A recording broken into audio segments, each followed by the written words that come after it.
ಈ ಫ್ರಾಕ್ ನಾನು 1 year ಬೇಬಿಗೆ stitch ಮಾಡಿರೋದು.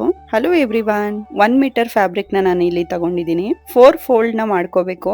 ಸ್ಲೀವ್ಸ್ ಗೆ ಎಕ್ಸ್ಟ್ರಾ ಪೀಸ್ ಬರಲ್ಲ, ಇದ್ರಲ್ಲೇನೆ ಕಟ್ ಮಾಡ್ಕೋಬೇಕು. ಈ ಫ್ರಾಕ್ ಅಂತೂ ತುಂಬಾ ಈಸಿ ಇದೆ, ಕಟ್ಟಿಂಗು ಅಷ್ಟೇ, ಸ್ಟಿಚಿಂಗ್ನು ನೋಡಿ ಈ ತರ ಬರುತ್ತೆ. ಸ್ಟಿಚಿಂಗ್ ಏನ್ ತುಂಬಾ ಕಷ್ಟ ಇಲ್ಲ, ಸ್ವಲ್ಪ ಟ್ರಿಕ್ಕಿ ಇದೆ. ಸ್ಲೀವ್ಸ್ ಹತ್ರ 1/2 ಇಂಚಿಗೆ ಸ್ಟಿಚ್ ಮಾಡ್ಕೋಬೇಕು. ಆಮೇಲೆ ನಾಚ್ ಕೊಟ್ಕೋಬೇಕು. ಫ್ರಾಕ್ ಲೆಂತಿ ವಿಡಿಯೋ ಬೇಕು ಅಂದ್ರೆ ಕಮೆಂಟ್ ಮಾಡಿ. ಹಾಗೆ ಇನ್ನೂ ಯಾರು ನನ್ನ ಯೂಟ್ಯೂಬ್ ಚಾನಲ್ ಸಬ್ಸ್ಕ್ರೈಬ್ ಆಗಿಲ್ಲ, ಪ್ಲೀಸ್ ಸಬ್ಸ್ಕ್ರೈಬ್ ಆಗಿ. ಆರ್ಮೋಲ್ ಹತ್ರ 1/2 ಇಂಚಿಗೆ ಈ ತರ ಫೋಲ್ಡ್ ಮಾಡಿ ಸ್ಟಿಚ್ ಮಾಡ್ಕೋಬೇಕು. 2 ಸೈಡ್ ಆರ್ಮೋಲ್ ಹತ್ರನು ಸ್ಟಿಚ್ ಮಾಡ್ಕೊಳ್ಳಿ. ಎಕ್ಸ್ಟ್ರಾ ಥ್ರೆಡ್ ಇರೋದನ್ನ ಅವಾಗ್ಲೇನೆ ಕಟ್ ಮಾಡ್ಕೊಳ್ಳಿ. ನಾನಿಲ್ಲಿ ಸ್ಟಿಚ್ ಮಾಡ್ತಿರೋ ಫ್ರಾಕ್ 1 ಇಯರ್ ಇಂದ 2 ಇಯರ್ ಬೇಬಿ ವರೆಗೂ ಯೂಸ್ ಮಾಡಬಹುದು. ಯಾರ ಮನೆಗಾದ್ರೂ ಹೋದಾಗ ಬ್ಲೌಸ್ ಪೀಸ್ ಕೊಟ್ಟಿರ್ತಾರಲ್ಲ, ಅದ್ರಲ್ಲೇ ನೀವು ಮಕ್ಕಳಿಗೆ ಸ್ಟಿಚ್ ಮಾಡಬಹುದು. ಮೇಲ್ಗಡೆ ನೆಕ್ ಹತ್ರನು 1/2 ಇಂಚಿಗೆ ಫೋಲ್ಡ್ ಮಾಡಿ ಸ್ಟಿಚ್ ಮಾಡ್ಕೋಬೇಕು. ಮೇಲ್ಗಡೆ ಪಾರ್ಟಿಗೆ ಎಲಾಸ್ಟಿಕ್ ಬರುತ್ತೆ, ಲಾಸ್ಟಿಗೆ ಇದನ್ನ ಹಾಕೋಬೇಕು. ನೆಕ್ ಆರ್ಮೋಲ್ ಆದ್ಮೇಲೆ ಸೈಡ್ ಸ್ಟಿಚ್ ಮಾಡ್ಕೋಬೇಕು. ಎಲಾಸ್ಟಿಕ್ ನಾನು 1/4 ಇಂಚಿಂದ ಯೂಸ್ ಮಾಡಿದೀನಿ. ಫೈನಲ್ ಔಟ್ಪುಟ್ ಈ ತರ ಇದೆ. ಹೇಗಿದೆ ಅಂತ ಕಮೆಂಟ್ ಮಾಡಿ. ಮತ್ತೆ ಸಿಗುವ, ಬಾಯ್.